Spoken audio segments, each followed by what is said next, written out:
Seat तो ये important है ही है, इसमें कोई शक नहीं है।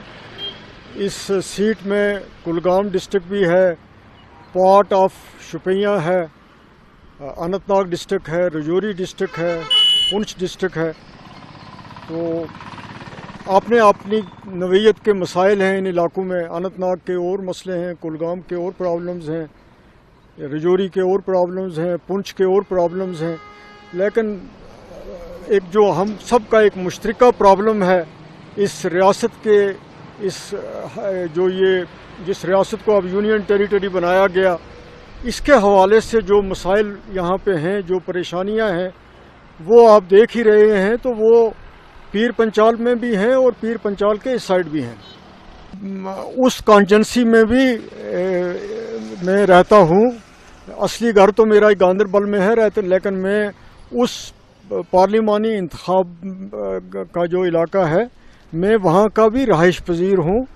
और पार्लियामेंट में तो ये होता रहता है, असेंबलीज़ में सीटें तो बदल दी जाती हैं। मेरे वालिद साहब एक बार यहाँ से गए और उन्होंने रजौरी के दरहाल से इलेक्शन लड़ा 1983 में, और वो वहाँ से जीते। तो हमारा उन लोगों के साथ रिश्ता है, अनंतनाग के लोगों के साथ रिश्ता है। और अब तो हमारे रिश्ते ज़्यादा करीब होंगे, क्योंकि नए नए रास्ते निकल रहे हैं कंगन के दरमियान, पहलगाम के दरमियान। तो ये रिश्ते तो हैं, अब आगे देखेंगे क्या होगा। तो कब से आप मियां साहब अगर बात करेंगे, कब से आप वेट कर रहे थे इलेक्शन के लिए? नहीं, मैं तो कोई वेट नहीं कर रहा था, ना मैं कोई अपनी इस उम्मीदवारी का वेट कर रहा था।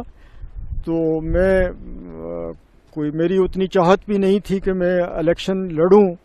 लेकिन अब कुछ चीज़ें होती हैं जो मुकद्दर में होती हैं, तो फिर उन्होंने होना होता है।